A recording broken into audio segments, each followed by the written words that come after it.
All right, ladies and gentlemen, you are locked on Falcons. I'm your host, Aaron Freeman, and today we are doing the comprehensive scouting report of Falcons' third round quarterback out of Cincinnati, Desmond Ritter, and talking about whether or not he has what it takes to be the Falcons' next franchise quarterback. You are Locked On Falcons, your daily Atlanta Falcons podcast. Part of the Locked On Podcast Network, your team every day.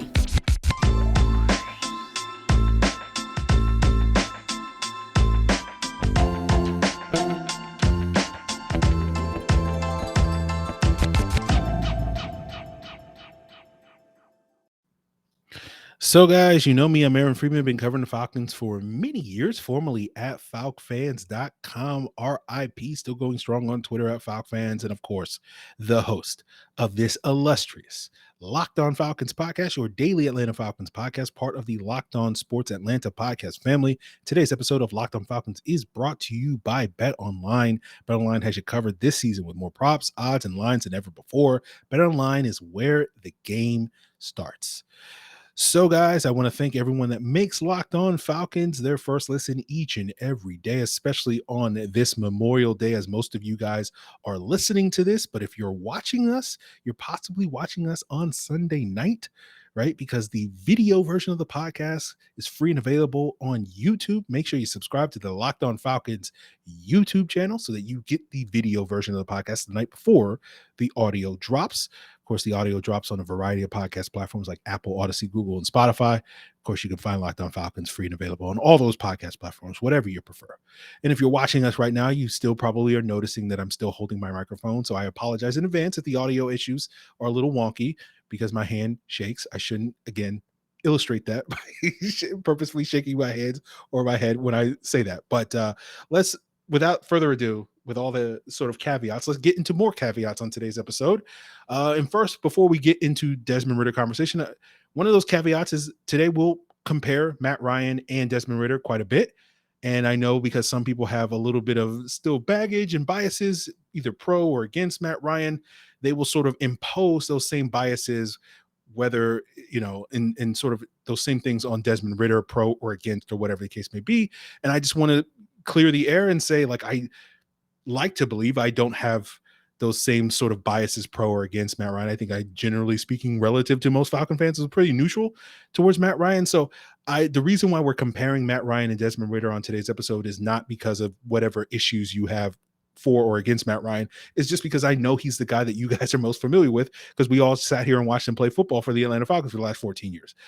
So you're intimately familiar with him. So it's an easy point of comparison in that regard. And he's the guy that we're all most familiar with. Now, the other caveat is a lot of today's episode is going to be based off of the things I focused on upon rewatching Desmond Ritter this past week or so on All 22. Like all the other medium six quarterbacks, as I refer to him in this draft class, I watched all these guys prior to the combine. I watched Desmond Ritter, but unfortunately, I wasn't able to get access to the All 22 in February. When I watched Desmond Ritter, I was watching television copy, and you're kind of missing on some of the sort of progression in reading defenses and coverages that you get on the All 22 when you're watching the television copy. My conclusion then watching Desmond Ritter was that he's kind of a game manager type of quarterback. I kind of came to a very similar conclusion upon rewatch, and I'll break down how and why I came to that conclusion. But when I rewatched him, there were kind of four elements I was really focused on watching the film, because I already had sort of this groundwork of what I thought he was. And sort of these were the areas where he could really move the needle for or against in my evaluation of him. And the first one was his ability to go through those reads and go through those progressions and that decision making to see if he could check that box, as so many people said that he was one of the top quarterbacks in this draft class. The other issue I wanted to look at was, what were some of the causes of his inaccuracy? One of the criticisms that you commonly had or you heard commonly shown at Desmond Ritter was bouts of inaccuracy and scattershot accuracy. Another thing I really wanted to hone in on was, how does he deal with pressure? right? Because he may face quite a bit of that this year in Atlanta. And sort of because of that, I wanted to see how well he handles, off structure plays. How well does his mobility and athleticism allow him to make some of those off structure plays when the pressure is there? And so we'll take that piecemeal with those four aspects. The progression reading stuff, he absolutely checked that box. All the things that you've heard about his ability to read defenses and make the decisions and go from progression 1, 2, 3, all those various things was high level stuff. I won't sit here and say he was like the best I've ever seen or anything like that in that regard. But if we were putting on a 10-point scale, I think it's fair to say he was an 8 out of 10 in that regard. He was much better than most collegiate quarterbacks and certainly the best in this most recent draft class. When it comes to the accuracy concerns, I think I feel like that was probably a little overblown. I came away kind of thinking that it wasn't as big a deal as it has been made to do. I think his accuracy is more than fine for the NFL level. And I want to say it was the episode we had where Trevor Sikkema was on the podcast and he talked about maybe some of the causes of that accuracy or inaccuracy, where there were times early in games where he was maybe a little jacked up. And as things kind of settled for him, he got better as the game wore on. And there were certainly some moments in several of the games that I watched where on the opening series or two, you would see a little bit of inaccuracy and him sort of being a little scattershot and missing some easy throws. But for the most part, watching it, a lot of the accuracy concerns that he had came on plays where his process and his footwork were sped up. A lot of it came on sort of RPO like plays. And it would be often he would be lined up in the shotgun. The running back would be next to him. He would sort of fake a handoff to that running back and then pull it out and then have to sort of get his feet right and whip it to the perimeter, a quick throw either to the left or the right. And because of that sort of having to speed up his process and speed up his feet, I think that led to some of these footballs sailing on. Now, the hope is that he is improving on. This is one of the things that he's been working on with his QB guru, Jordan Palmer, and all these various things. So he may wind up being much better at this in the pro level than he was at the collegiate level, because that's something that he's put a lot of effort into working on. But based off of this college shape, this to me was a concern. And this kind of gets to the issues about his ability and mobility stuff and the quarterback run game stuff, because I feel like asking him to do more of this stuff at the next level, the RPO, read option stuff, I don't think is really conducive to him maximizing his ability because of some of these concerns about it leading to some, scatter shot and missed throws that I think if you're expecting the Falcons to run a lot of more of this RPO stuff and read option stuff and QB run stuff, I think that's going to be more of a Mariota thing, because that's something that Mario did at a high level at Oregon and can do at a high level in the NFL, than necessarily a Desmond Ritter thing. I think if and when Desmond Ritter gets on the field this year, if that's a big element of the offense with Mariota, he can do some of that stuff. He's clearly athletic enough to do some of that stuff, but I don't think that's really going to be where his bread is buttered. So I do think the Falcons may have to work to minimize that element of their offense should he be inserted into the lineup, Ritter, that is. Now, when it comes to handling pressure, I thought he did a pretty good job when he had a clean pocket to step up into. I came away thinking that Ritter was much more of a pocket passer than I think a lot of people seem to want to label him as and talk about his mobility.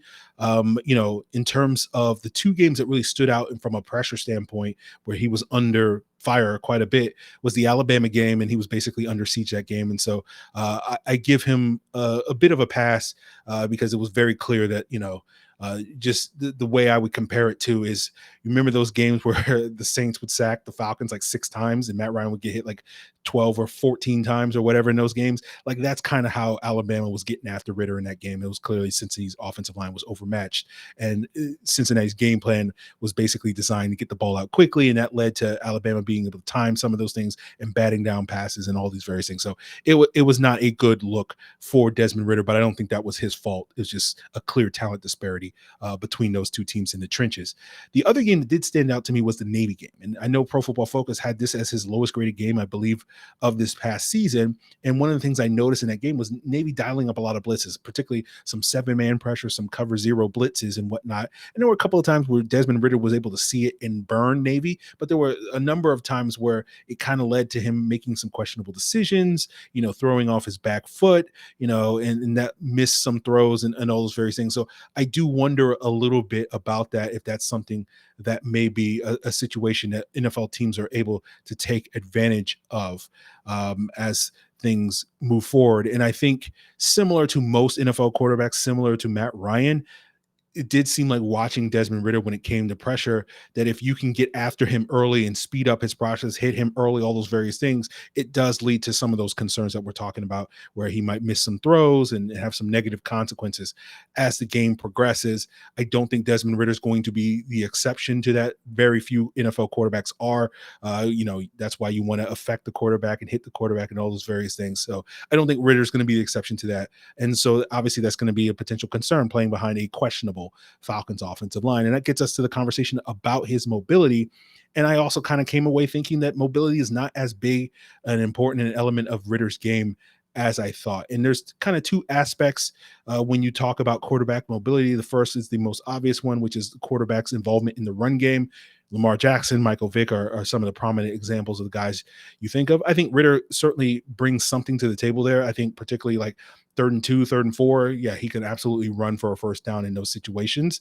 But as I mentioned earlier with the RPO stuff, I don't know if that's really the ideal way of utilizing him and making him a big part of the quarterback run game. The players I kind of compare him to as a runner is guys like Daniel Jones and Alex Smith, guys that I think most people would kind of describe as sneaky athletic. And that's kind of where I kind of describe Desmond Ritter as well in terms of his athleticism and his ability as a runner. Like whatever you picture when you hear the term sneaky athletic, that to me is what Desmond Ritter, he kind of sneaks up on you. Like you don't go into games against Daniel Jones and Alex Smith really game planning for the quarterback run stuff like you do when you're facing a Lamar Jackson, when you're facing a Michael Vick or a Cam Newton or any of those other quarterbacks like that. But it's an element with Daniel Jones and Alex Smith that can kind of sneak up on you in that regard. The other element of quarterback mobility is the more common talking point with that is guys being able to extend outside the pocket with their legs, right? Patrick Mahomes, a great example of that. Aaron Rodgers, another great example of that, which is why despite some people's definitions of the mobile quarterback, they are considered mobile quarterbacks by most people, and at least most people that, study football and whatnot.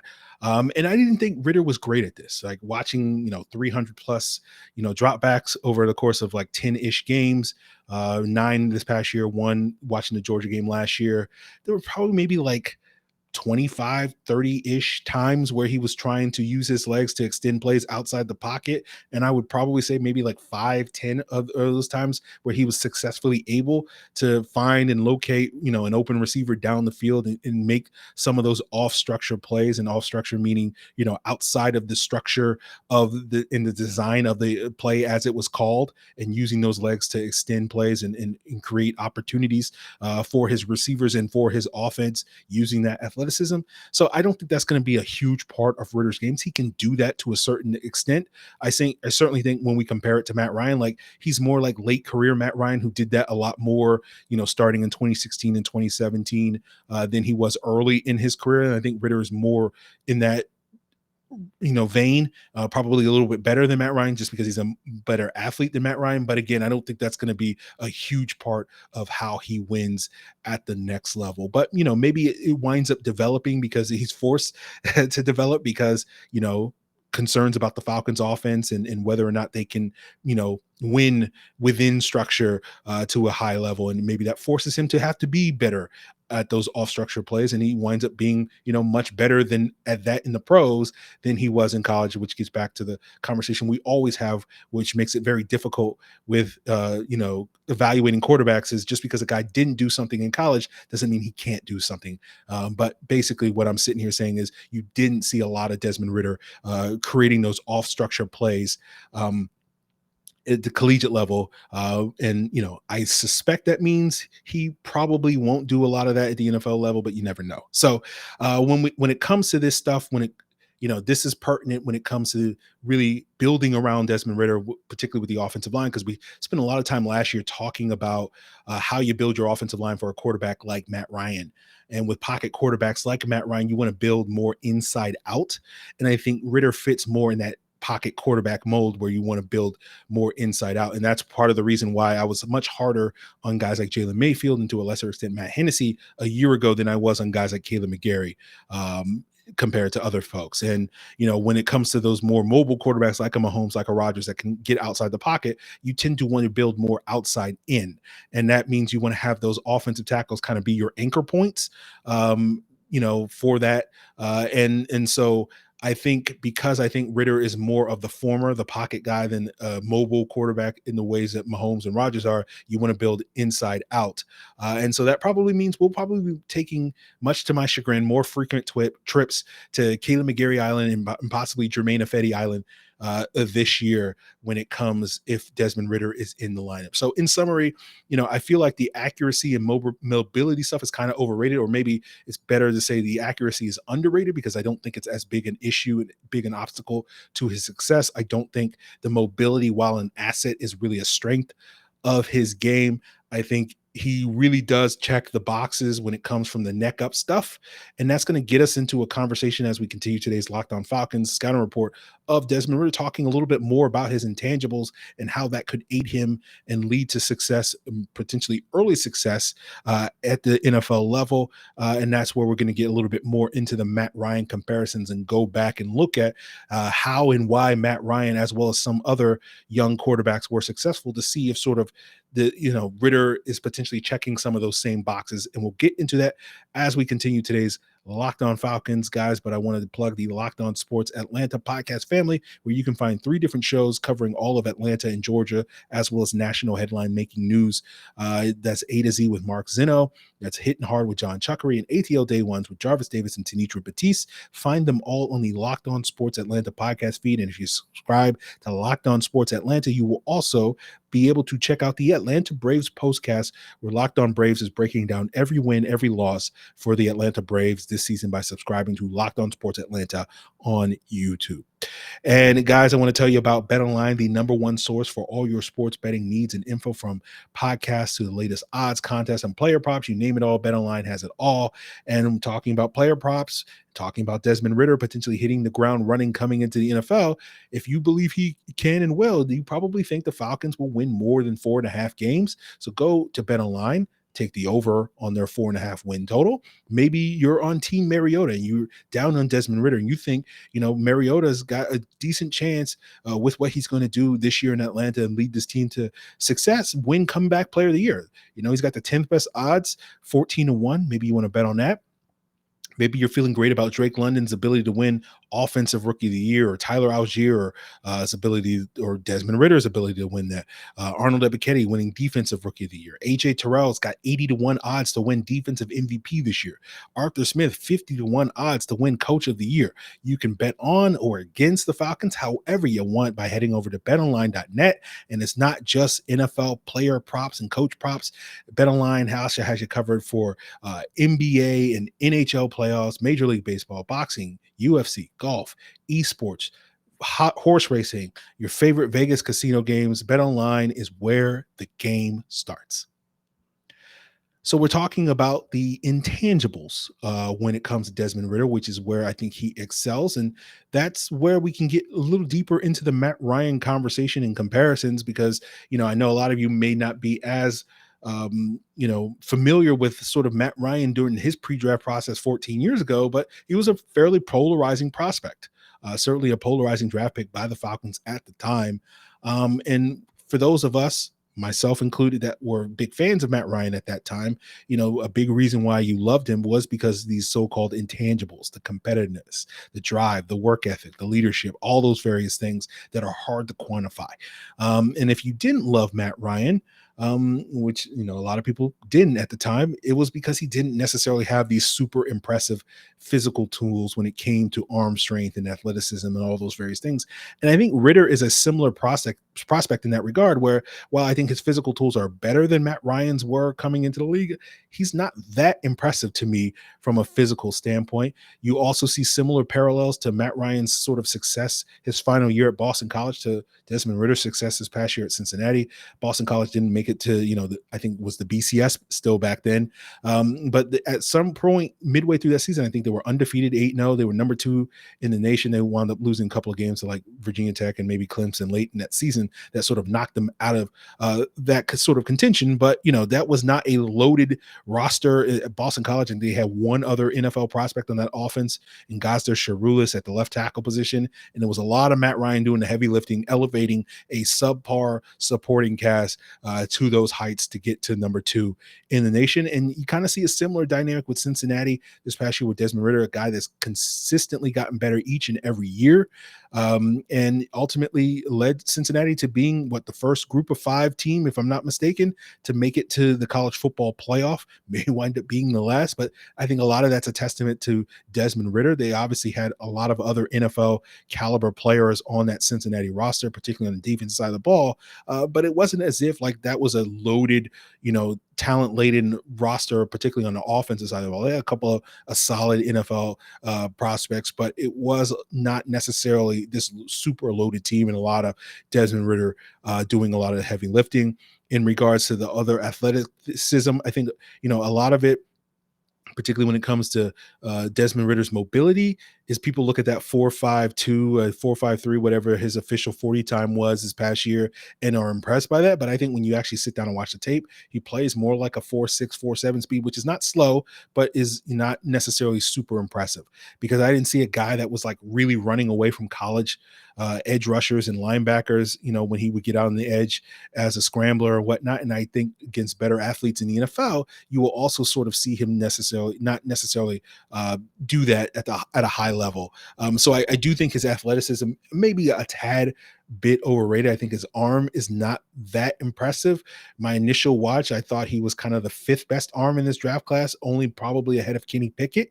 And rewatching him, I kind of came away thinking the same thing. I do think, if we were power ranking the 32 starters in the league, if Ritter's one of those guys, he'd probably be somewhere in the bottom third of the league from an arm strength standpoint. Now, Matt Ryan was in the bottom third, Joe Burrow's in the bottom third, Tom Brady's in the bottom third. So that's not something that's prohibitive to you having NFL success, but it's not necessarily going to be a big time arm that he's going to be able to make, these big time throws or whatever the case may be. He's going to be a guy that's going to have to rely heavily on throwing with anticipation. And fortunately for Desmond Ritter, because he's such a smart quarterback, he's able to do that. So again, I don't think the lack of arm strength is going to be a major obstacle to his success, but I don't think you're going to necessarily be wowed with a lot of the throws that he's going to make at the next level. And so again, it gets back to the point of, if you're excited about Desmond Ritter, I think you're excited about the intangibles, and you're hoping that he can kind of parallel Matt Ryan in other ways, where he comes into a situation that's not necessarily looked upon as ideal and immediately impacts the team, similar to what Matt Ryan did. Right? If you go back to that 2007 Falcons that really struggled, you look at their passing efficiency based off of adjusted net yards per attempt, they ranked 20th in the NFL in 2007. Matt Ryan comes in with his intangibles and all those various things, and they make a big jump from 20th, the 5th best in the league. That was a team that also many people thought was going to win 3 to 5 games, similar to this 2022 Falcons team. Matt Ryan had one of the best rookie seasons we've ever seen from a quarterback. We'll talk a little bit more about that later. And that was a big reason why I think, the Falcons were able to make that massive jump given their low expectations. Again, this 2021 Falcons team that Desmond Ritter is joining were 19th last year in terms of, adjusted net yards per attempt passing efficiency. And you're kind of hoping, a similar team that's being projected to win 3 to 5 games, Desmond Ritter with these intangibles can come in and be sort of that immediate franchise impact player. Obviously, Matt Ryan was able to unseat Chris Redmond, which in hindsight seems so obvious today, but at the time did not necessarily seem the case. You thought Chris Redmond, similar to what a lot of people, myself included, think about Marcus Mariota, is an effective bridge quarterback, given some of the flashes that we saw from Redmond at the end of the 2007 season, similar to how we think about Mariota, given some of the flashes he showed with the Raiders 2 years ago. So it seems like a lot of parallels, a lot of setup for Desmond Ritter to come in, if you're, feeling particularly optimistic, to come in and kind of have a repeat of what Matt Ryan was able to do. But I do think when we talk about Matt Ryan's immediate success in the NFL, I think a lot of that is owed to the intangibles and all those various things that he brought to the table, as well as his ability as a quarterback. But I think, an underrated element of that was, the successful running game. Because when I look at the successful rookie quarterbacks over the last 20 years, it seems like a very common trait amongst those guys is that they went to teams that could run the football. All right. If you look at quarterbacks that had at least 350 passing attempts as rookies, had an adjusted net yards per attempt or ANYA of 6 or higher, which is roughly league average over that span of time, you come up with a list of 10 quarterbacks. And once again, I have graphics. So if you want to check us out on Locked On Falcons, it's another reason to subscribe. And here I have the 10 quarterbacks listed, the year in which they were rookies. I have the ANYA plus, which refers to Pro Football Reference's adjusted passing thing, which basically measures how quarterbacks stack up compared to league average. 100 in that adjusted passing means league average in terms of their ANYA. 102 would essentially mean 2% above average. 110 would be 10% above average. 120 would be 20% above average. I also have where these teams ranked according to Football Outsiders DVOA rush offense in their rookie years, as well as where they ranked in total rushing yards their rookie years, as well as the percentage of their offensive play calls that were run plays and where they ranked in that regard, as well as who sort of the lead rusher was on their respective teams. And some of those teams had like a 1-2 punch. So if we're ranking these guys from the best rookie season to the worst rookie season among these 10 guys, Dak is number 1, RG3 is number 2, Matt Ryan is still number 3, Russell Wilson is 4, Baker Mayfield and Justin Herbert are tied for 5th place in terms of their ANYA plus. Cam Newton is 7, Jameis Winston is 8, Gardner Minshew is 9, and Mac Jones this past year is number 10. And the commonality you see for the most part with these guys is that they played on predominantly run first teams. Most of these guys were playing on teams that were in the top 10 in terms of their percentage of rushing offense. A lot of these guys joined teams that had lead tailbacks. Michael Turner having almost 1,700 yards with Matt Ryan's rookie year. Zeke Elliott having 16 plus 100 yards. Doug Martin, 1,400 plus yards. Marshawn Lynch, 1,500 plus yards with Russell Wilson. Although you do see more recently some of these guys joining not so much run-heavy offenses and being able to find success despite the fact that they weren't as leaning on run offenses like some of those early guys, Baker Mayfield, Gardner Minshew, Justin Herbert being in that camp, although Mac Jones went to a very heavy rushing attack in New England this past year. And, while I think a good percentage of Matt Ryan's immediate success in Atlanta was due to the so-called intangibles in his ability as a passer, I do think, Michael Turner did a lot of the heavy lifting for him, essentially Matt Ryan took a lot of pressure off of Matt Ryan to be a high-level passer early in his career, because on first and second down, he could essentially hand the ball off to Michael Turner, and that would put him into more favorable third down situations where he could then throw the ball to Roddy White and Michael Jenkins and move the chains and all those various things. So I see Ritter being similar in style to that in an ideal environment, he could just basically hand the ball off on first and second down and then get into that more play action heavy passing attack that Arthur Smith covets. And I think, to be clear, I think, Ritter ran a lot of the same sort of West Coast, concepts that we're going to run under Arthur Smith. I think he's a great fit in the Arthur Smith offense. You've heard that before. I still believe that and whatnot. But part of my concern about Desmond Ritter and his potential to live up to that sort of Matt Ryan model is I don't think Michael Turner is going to be walking through that door. And you're probably going to hear me talk about that and say that quite a bit over the next several months in this summer. I'm not going to sit here and say Michael Turner deserves all the credit for Matt Ryan's early success, but I do think he did quite a bit of the heavy lifting. We often forget, given how long it's been where Matt Ryan has been a high-level quarterback, is that it really wasn't until Matt Ryan's 5th season in 2012 where the Falcons stopped being a balance or run-first offense. And so I do think Michael Turner does, in the running game, does deserve a lot of that credit for Matt Ryan's early success. And I do think essentially it has led, this data and all this various stuff has led to me believing that, a run game can essentially be a rookie or young quarterback's best friend, because it takes a lot of the pressure off of that guy to do some of the heavy lifting. Now, when you looked at that graphic, and I'll throw it up there one more time for you guys to look over it if you want to give it a pause or whatever the case may be. I think Justin Herbert is probably the one sort of outlier of this group to go to a team that's not particularly run heavy, have immediate success, and we've seen him kind of continue that in the year since. You haven't really seen that with Baker Mayfield and Gardner Minshew being other examples of that. So I feel like Justin Herbert's kind of the outlier, and so if Ritter is going to come to a similar environment that's not going to be as run heavy as some of these other teams that we're talking about, and there's not going to be a Michael Turner for him to lean on. I don't have these expectations that Ritter is going to be Justin Herbert, but Justin Herbert's a great example of a player that just because he didn't do things in college doesn't mean he can't do things, and has far exceeded expectations in the NFL based off of his evaluation coming out of Oregon. But like when I look at this group of quarterbacks, I'm looking more at Gardner Minshew as a more realistic outcome, because I see Herbert as more that unrealistic outlier in this group. And I feel like Minshew, when you go back to his first year in 2019 with the Jaguars, coming in to basically be a developmental backup behind Nick Foles. Nick Foles gets hurt in week 1. Minshew comes in, starts the next 8 games before Nick Foles comes back in the lineup. But the Jaguars are very scrappy under Gardner Minshew, go 4-4, and those 8 games are very competitive against some really good teams that year, particularly in their division and whatnot. And sort of, by the time Nick Foles comes back and it's not very good, they go back to Gardner Minshew. They go into year 2 of Gardner Minshew. Obviously, they didn't have quite as much success going 1-15 and picking number 1 overall to get Trevor Lawrence or whatever the case may be. But I'm more optimistic that if Ritter falls into that sort of Gardner Minshew path, it can be sort of scrappy for this team that will be in a better position to build off of that in subsequent years than Jacksonville was.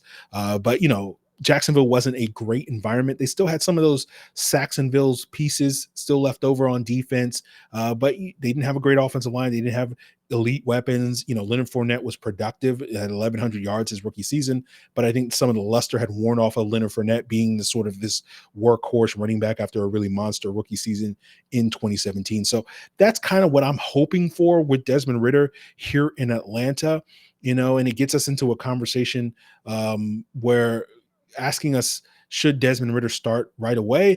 I still remain reluctant of jumping into that camp. Obviously, he'll have an opportunity to compete in training camp and potentially win the job, and I won't say no to him starting week 1, but I kind of look at it as a situation where like we're kind of running through the woods and we're being chased by wolves, and it's me, Desmond Ritter, and Marcus Mariota, and I'm going to trip Marcus Mariota and let the wolves eat him, and me and Desmond Ritter are going to get away and hide, right? Because you look at that opening stretch of games, it's going to be tough, right? You have several teams, 4 out of your first 7 opponents are teams that have Super Bowl aspirations in the Rams, the Bucs, the 49ers, and the Bengals. And whether those teams wind up living up to those expectations, we'll have to see. But you have 2 other games against teams like the Saints and Browns that, have playoff aspirations, believe that they're capable of winning their respective divisions. And again, whether they live up to that remains to be seen. But I don't want Ritter to have to be forced to have to duel with the Tom Brady's and the Matt Staffords and the Joe Burrows early in his NFL career. I would much rather wait to that 6-game stretch starting in week 8, where you got Carolina twice, you got Chicago, you got the Chargers, you got Washington, you got Pittsburgh. And that's where I feel like you have an opportunity to be that scrappy, Gardner Minshew-esque Jaguars, 2019 Jaguars team going up against, the Mitch Trubisky's and the Carson Wentz, Justin Fields, Sam Darnold. That to me is more where I think Ritter is going to be able to keep you competitive than necessarily going out there and being able to outduel Tom Brady, being able to outduel some of these guys early in the season. So that will get us into the conversation talking about, him potentially dueling with these guys. Let's compare him to some of these NFL quarterbacks, and we'll get into the floor, the ceiling, and the eye level as we continue today's episode, guys. But before we get there, let me plug the Locked On Sports Today podcast hosted by Peter Bukowski, where you're going to get a breakdown of all the biggest headlines surrounding all of sports in 20 minutes or less each and every day. Subscribe to Locked On Sports Today on your preferred podcast platform. So, guys, as I tried to just explain on today's episode is, I'm a big believer in the nature versus nurture debate when it comes to quarterback success. That a lot of quarterback success is based off of the environment you go into. and we can have a conversation about how much of it is. I think it's at least 50%, maybe it's as high as 70%. We're not going to be able to settle that debate on today's episode, but that's going to lead us to me not necessarily maybe having as optimistic of an outlook on Desmond Ritter when we get into his floor, ceiling, and particularly his eye level comparisons, because I'm not as convinced that the Falcons environment can nurture Desmond Ritter to the degree that I think they need to in order for him to maximize his potential in the NFL. And we'll probably explore some of these topics a little bit deeper, probably next week when we get into the Tyler Algier conversation and talk a little bit more about expectations for the Falcons running game. Something that we'll probably explore throughout the summer is I have probably a lot more questions about Arthur Smith's play calling than a lot of other Falcon fans do. And that also gives me some pause there. So if you come away thinking I'm too low on Desmond Ritter, it's probably because we have some differences in opinion on those other subjects than necessarily that we have a vastly different opinion on Desmond Ritter, the player. So as a reminder, when I do these comps, floor to me is a starting point for what I think he's going to be day one in the NFL. Ceiling is, to me, his max potential, the best case scenario with sort of the ideal development.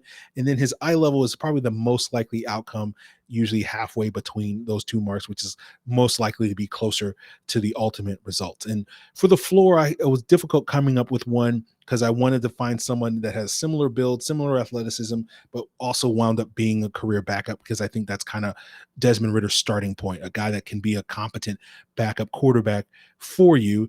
I was thinking about Josh McCown a little bit because early in his career, he was like a third-round pick, started some games with Scrappy with the Cardinals early in his career, but then wound up, spending the next like 15 years as a career backup, a journeyman type of guy playing for multiple teams. A couple of teams brought him in late in his career in his mid-30s to be sort of that bridge quarterback. Didn't really quite work out for him.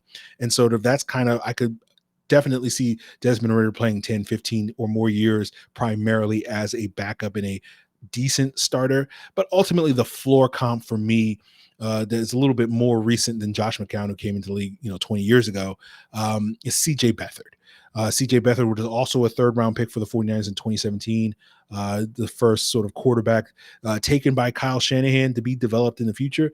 Many people considered him to be a reach, and so Ritter to me is a much better prospect than Desmond Ritter. I think than CJ Beathard. You could argue that CJ Beathard is kind of a poor man's Desmond Ritter, and he was able to start some games early in his career due to some injuries, particularly Jimmy Garoppolo and others in those seasons. And CJ Beathard wasn't terrible. He's currently the backup to Trevor Lawrence in Jacksonville, and it's probably going to be a career backup. Another player that has a similar sort of path in the NFL and success is Jacobi Brissett, but I didn't want to compare him because I think Ritter's not going to be quite at Jacobi Brissett's level today, that Jacobi Brissett is today, coming into the league. And also I think Brissett probably was a little bit better of an athlete than Ritter is. But I think one of the concerns I had with projecting Ritter's floor is I do kind of wonder about the pressure stuff. I do think back to that Navy game, that Alabama game, and part of me wonders, given some of the question marks around the Falcons offensive line, if NFL defenses are going to be much better exposing maybe some of those same concerns that came up in those two games where Ritter at times struggled to dealing with that pressure. I do wonder a little bit about that if that gets exposed at the NFL level. Obviously, time will tell on that, but something to keep an eye on as we move forward. When it comes to my ceiling comparison for Desmond Ritter, Dak Prescott was the guy I ultimately went with. We've talked in the past about him having Dak-like potential. Similarly, Dak is has good physical tools, arm strength, athleticism, and whatever case may be, but they may not necessarily be the first thing that you think about when you picture Dak Prescott. And Dak is more of a guy that wins, from the neck up due to his, high level progression reading and decision making and all those various things that Dallas's offense asks him to do. And to me, that's kind of the best case scenario for Desmond Ritter, a guy that has the potential to be one of the, I think most people would probably rank Dak somewhere in the 8 to 10 range in terms of current NFL quarterbacks. But part of me wonders, going back to the nature versus nurture conversation, would we have seen Dak reach that same ceiling had he not been drafted by the Cowboys? Going back to when they drafted him as a developmental backup to Tony Romo. They had spent, the previous, 8 years or whatever it was at that point in time, trying to build a Super Bowl contender with Tony Romo. So Dak went to a team that had a built up offensive line, that had a great running game. I know Zeke was part of that draft class, but the previous years with DeMarco Murray and whatnot, they could run the football and had a halfway decent to good defense in those years. That was a team that was built for Tony Romo to make a deep postseason run.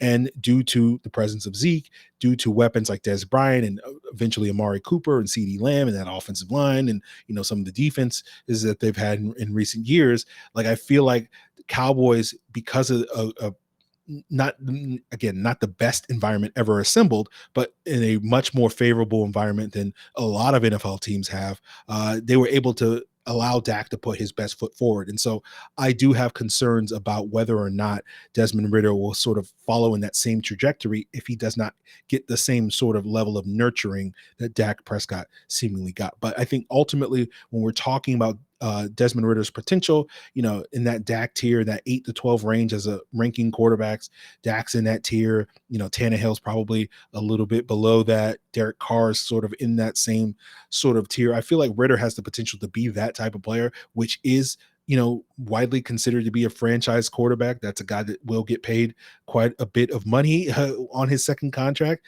I think Ritter has that same type of potential, and those are the type of quarterback that you can convince yourself is capable of winning a Super Bowl, right? We watched Dallas think that they were a Super Bowl contender this past year. We've seen Tennessee think that with Ryan Tannehill these last couple of years. We've seen that with the Raiders currently, trying to build up that roster to go out there and win with Derek Carr and compete in that tough AFC West this upcoming season. And so I do think Ritter has comparable potential, but he may not necessarily have the same sort of high level, potential that we talk about when we talk about the best quarterbacks in the league, the Patrick Mahomes, the Josh Allens, the Justin Herberts, those types of guys. I don't think he's going to be there.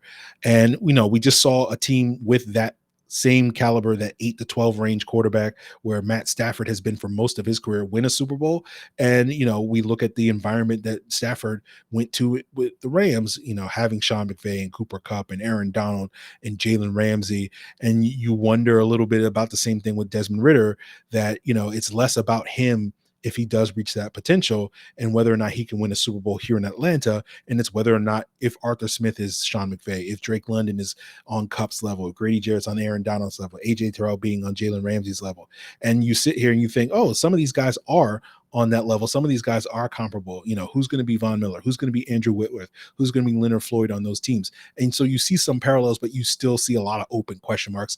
And so to me, ultimately, if Ritter does become that type of player, team success obviously is going to be dependent on some of those other pieces around Desmond Ritter than necessarily him being able to just carry this team like a lot of people think, the Josh Allens and the Patrick Mahomes and the Aaron Rodgers, etc., are capable of doing. So getting to the eye level, what I think is the realistic projection for Desmond Ritter's career, I'm going with Daniel Jones. That's the guy who I compared him to back in February upon my initial watch. I'm still going back to that well on rewatch of Desmond Ritter. I think Daniel Jones is a competent starter. I think Ritter hopefully will be able to avoid some of the decision-making concerns and mistakes that Daniel Jones made early in his NFL career.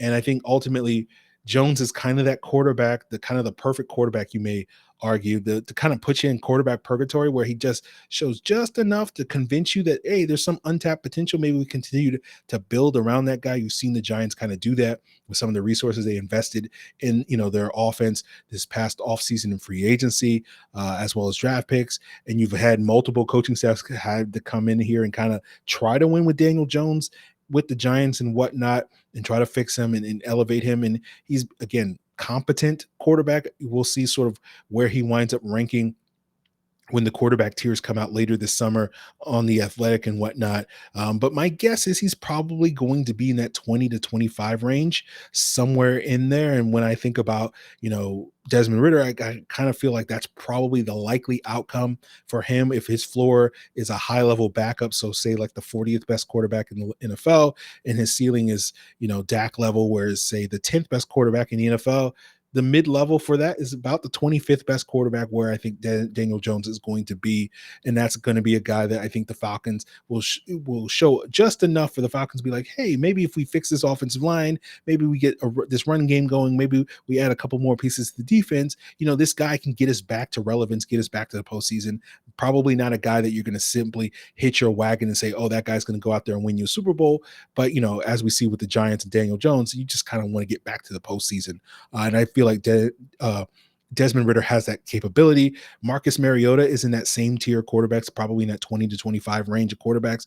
But the reason why I didn't necessarily make that comparison that you often hear with Desmond Ritter is, as I said earlier, I do think Mariota is going to bring a lot more to the table from a athleticism and quarterback run game standpoint than Desmond Ritter is going to be. Daniel Jones fits into that category. Again, you don't think about Daniel Jones as a runner first and foremost, but he does fit into that sort of sneaky athletic conversation that we're talking about, where I think Desmond Ritter fits into. So ultimately, that's my final thoughts on Desmond Ritter in terms of his player comparisons, and ultimately where I kind of feel like Ritter comes in on particularly when it comes to the intangibles. My hope is not necessarily that it's going to lead to him having immediate success like we saw with Matt Ryan early in his career, but to me, it's really, my expectations are that it's going to lead to him being better able to weather the storm that I expect to happen here in Atlanta. Again, I don't have high expectations for this football team. My expectations are that they're going to be a scrappy 4 to 5 win football team this upcoming season. And I kind of expect whoever the Falcons quarterback is going to be, given the concerns about this offensive line, given some of the question marks with the receiving core and the running game and all these various things in the defense, that, that whoever that quarterback winds up being, whether it's Mariota, whether it's Ritter, Felipe Franks, or whoever else it could be, it's probably going to get their butt kicked quite a bit this year, particularly early in the season. Maybe that things calm down by that midpoint, that mid 6-game stretch. And so to me, my hope is that Ritter's competitiveness, his drive, his work ethic, all those things lead to basically he gets his butt kicked this year, hopefully not to the same degree that Marcus Mariota does early in the season. And that sort of those things, those intangibles lead to him, I got to work on this, I got to do this better. And he comes back with sort of renewed, sort of optimism or whatever you want to call it for year 2. And we see a big jump for him from year 1 to year 2, because he's basically like, I don't want to get my butt kicked anymore. And I'm going to do everything in my power to basically make me into the best quarterback I can possibly be. And sort of like, you kind of look at that situation, if you're the Falcons and you look at it and you say, like, going into year 2, top 5 pick, maybe you use on a stud pass rusher or something like that. Then you use all that cap space to give him an offensive line and improve the run game. And you can sort of make that jump from a scrappy 4 to 5 win team in 2022 to maybe a scrappy 8 or more win team in 2023 or whatever the case may be.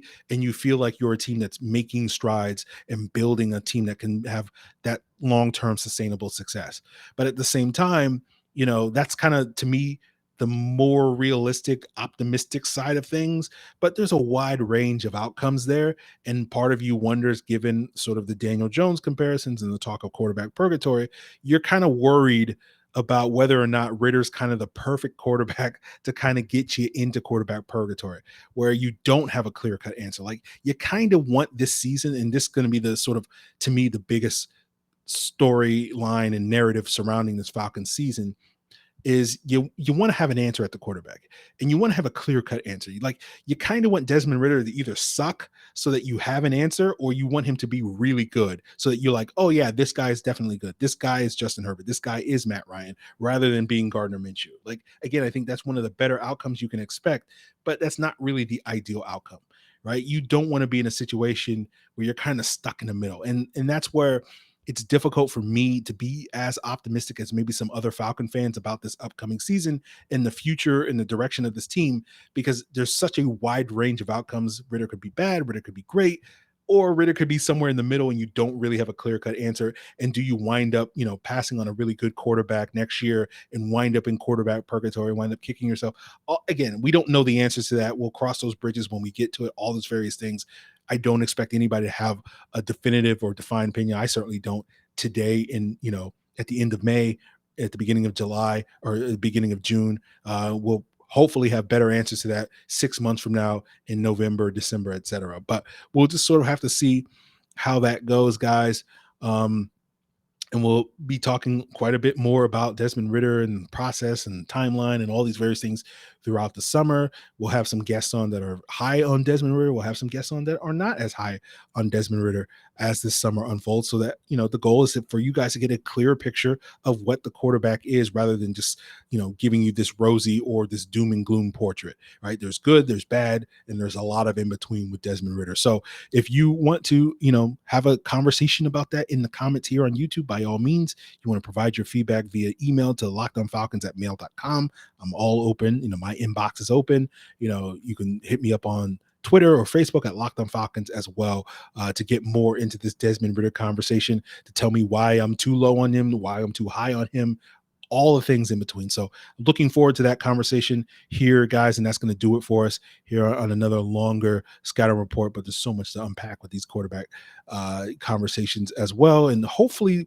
we'll wrap up the end of this week with the D'Angelo Malone scouting report. Hopefully that will come Thursday or Friday as things. And then, next week we'll get into Tyler Algier, and then hopefully no later than the week after that. So mid-June, we'll be wrapping up this draft class with Justin Schaefer and John Fitzpatrick. So we're almost done with these scouting reports, guys. We got a lot of great content coming for you as well in the future. And I think tomorrow's episode, we will talk a little bit more about Desmond Ritter in comparison to some of these other quarterbacks, particularly someone like a Malik Willis, who I think also has an interesting situation in front of him in Tennessee.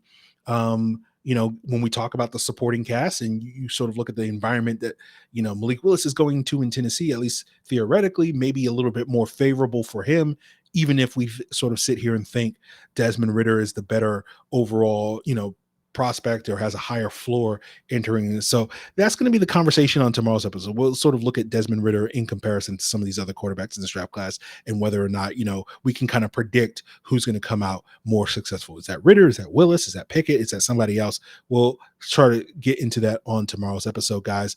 But I appreciate you for tuning in for another episode of Locked On Falcons. Again, all the places to provide your feedback.